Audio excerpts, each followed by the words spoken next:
Vraswa. This is duck out in the woods here. Beautiful. Look at this, the dead forest. Now, I have never seen, I've been coming out here for many years, although I've skipped the last few years because I've been working a lot. But the forest is dying more than ever out here.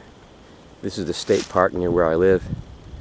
I mean, just about everything is either dead or it's dying. I mean, look at this, look at this. Look at this, everything dead or dying. Getting ready to fall over. That's pretty insane. I mean, and the thing is, the forest behind my house is exactly in the same condition. And very, very strange. I don't know what to attribute it to. In the summer it's going to get a lot worse. All this stuff's going to start falling down to get a couple storms. And look at this. I've been following these tracks here. I'm on the trail. Normally I don't walk on the trail. It's not a habit of mine. I like to walk in the woods a little ways. Look at it. That's a pretty big doggone. I've been following these tracks here. My stick here. Here's one. And here's one here. And then you can see where, and this is a large, whatever the animal this is, it looks like a horse. It's got to weigh at least 150 pounds. Here. A big mark. And then all further up here, you see some more tracks, some scratch marks there. And there's no bears around this area. Look at this. This is right here.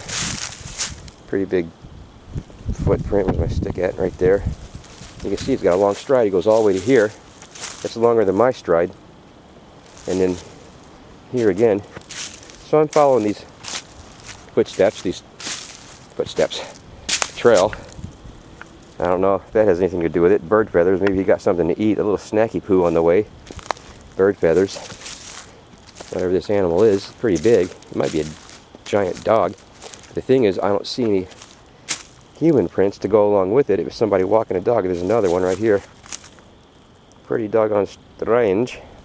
There's another print right here. So he's got a large, wide, gapping stride. Whatever this animal is, he's got to be pretty heavy because I'm not even making indentions in the ground like this. And over here you can see, right here he's walking right up the trail. But it's a beautiful day here in Michigan, and let's see what we see. Now, normally, like I said, I like to walk in the wood line a little ways out, just its habit. You know, a few years in the infantry, and we always, when I think walk in the woods, it just reminiscing to me because I spent so much time in the woods. In the infantry, I was first stationed, of course, you know, first stationed in Fort Benning, then Fort Bragg, then Fort Lewis, then Fort Campbell. Did some time on the peacekeeping force, but I've never been in woods. I mean, we went in a lot of woods, and I've never seen anything like this, so dead, so just dead. I mean, I was on the base of Mount Helens, and it wasn't this dead after the volcano blew up, and it wasn't this dead. That's crazy. But I remember, you know, we always wanted to walk about 30 meters in just in case, you know, we could put up away from the trail. We were always trained never to walk on a trail or a road, always in the wood line, because number one, you couldn't be spotted.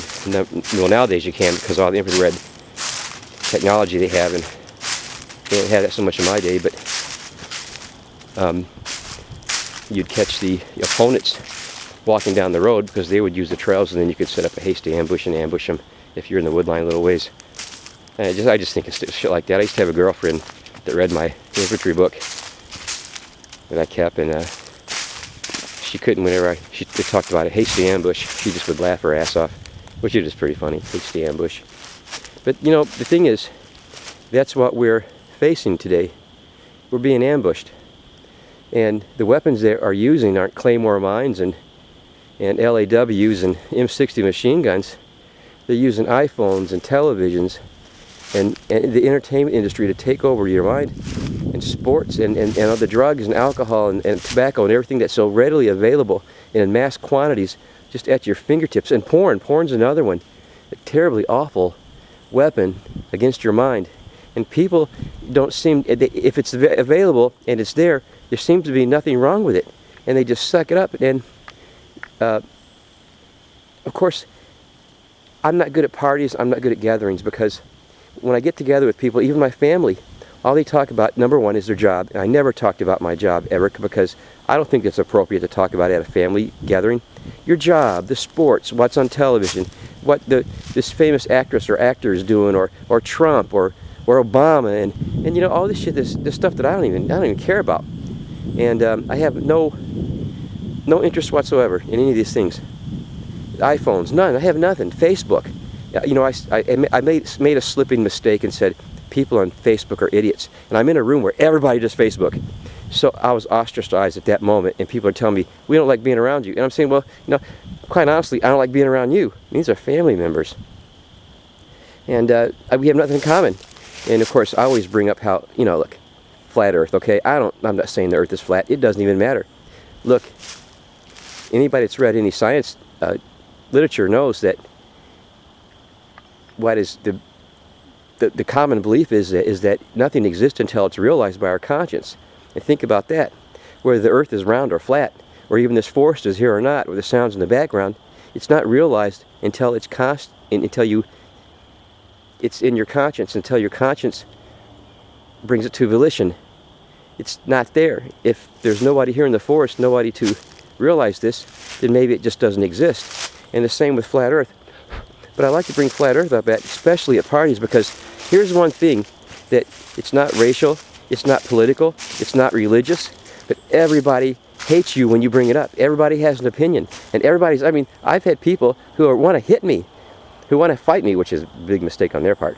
But they want to fight me because, you know, the Earth is not flat, blah, blah. It's like telling them Santa Claus is really Moloch. I mean, people just get upset by this stuff. So, of course, I always bring up flat Earth at parties, and I seem to be the center of attention there for a while until everybody hates my guts so much. And, of course, I don't drink or smoke or partake in those things, so they're all getting drunk. Well, I'm the only one straight there, and I'm talking about how the Earth is flat, and everybody's getting pissed off. And like I said before, I don't care if the Earth is flat or round. I mean, making water bend is a ridiculous notion, but if people believe that, you know, so be it. But it's a hell of a lot better than talking about your job or fucking what's going on in the entertainment world or television or goddamn sports, what I fucking hate. A bunch of fucking old dudes running around after a goddamn ball and be paid millions of dollars while people are starving in the fucking street. That just doesn't make sense. Okay, I'm gonna stop saying the F word, sorry. I'm sorry about cursing. Sometimes I just get passionate. Here I am in the woods, it's beautiful. Trying to wonder what this thing is. This is a very heavy animal, and like I said, there's some more tracks over here, right to my left. It's been, and these tracks are not old. They're probably only 2 days old at the most. But we're being ambushed. We're being ambushed, and look at this. I mean, this thing is heavy. Whatever this thing was, it is heavy. Another track right here. That's a pretty big doggone paw print. And he's got a big stride. And it could have been a horse, but I would see more of at least a print from a horseshoe, but there isn't any. Look at this. I mean, this thing's pretty doggone big. Another piece of track right here. This thing's, it's as big as almost as big as your palm right there. So I don't know. There's another right here, and that's a fresh track. Look how it dug down in the leaves like that. Now my foot doesn't even do that, you know. So a boot. I don't know what the hell that is, especially living back in here. But we're being ambushed, and you know who's behind it is, well, our old friend Satan. And I know it's easy cop out to say, oh, the devil's behind it, like Flip Wilson used to say, the devil made me do it. And that's true. There's a lot of truth behind that. But I tell people, and all these people claim to be Christians, of course, and I'll say, well, you know, you don't believe in demons or ghosts, or you believe in ghosts. They all believe in ghosts and aliens and crap. But when I talk about demons, which I don't do often, not in public, on these videos I will, because there's only a few people that agree with me. But these demons were pretty common back in the days of Christ. I've been, of course, Estar is coming up, the holiday of the orgy, and people are getting ready to roll some eggs and have some ham. You know, have that ham that because that wild boar killed Tammuz, and then they're gonna weep for Tammuz on sunrise services while they face the east, and it's a whole pagan thing, you know. I'll fast that day. I'll fast. But these demons, were very common back in the days of Christ. I mean, he went around casting out demons all over the place. And the people, if you read the Bible, the people didn't seem concerned about, I mean, they knew people were possessed by demons, but what they were astonished with was not that so much the demons that he cast out, and he never banished them to the abyss or out in the place where they couldn't come back. He just said, get out. And they just went on someplace else, and the same demons are around today, possessing people in high places. And I don't want to say anything, but Washington is one high place, and many other high places in the world. That's why we have the wars. That's why their fingers are on this nuclear button. That's why nuclear bombs exist. And nuclear technology. It's all for one thing, to dumb us down and then just blow us up once they got our souls. But you know, you got to fight the good fight, man. You got to, all these weapons, you got to reject them. All these weapons, porn, drugs, anger. No, I got to anger issue myself here. But anger and depression and all these things that we come up against every single day. It's like being in battle. It's like every day you get up and you go to battle, and it just gets old and tiring. But you got to keep up the fight. You got to keep going. There's no stopping. You got to keep going ahead. There's no retreating in this battle. None. You got to keep going forward. I see we're being ambushed from all sides every day. Everybody is. And back in the days of Christ, like I said, he would banish out demons. It wasn't so much that the people had demons. It was that he could banish these things. He could just say a word, and they would listen to him and flee away from these people. That's what that's what they were so amazed about, astonished about, that he could do that because no one else could. And it was common knowledge to know that people had demons. They would throw them out and put them on an island. And these guys would run around naked, and they would just say, hey, he's got the demon, man. He's running around naked out there. Christ went out there and got him and cured him. Anyway, this animal seems to go off in this direction here. Out in there. And I might follow this track and see where they go, just for the heck of it. And this is duck out.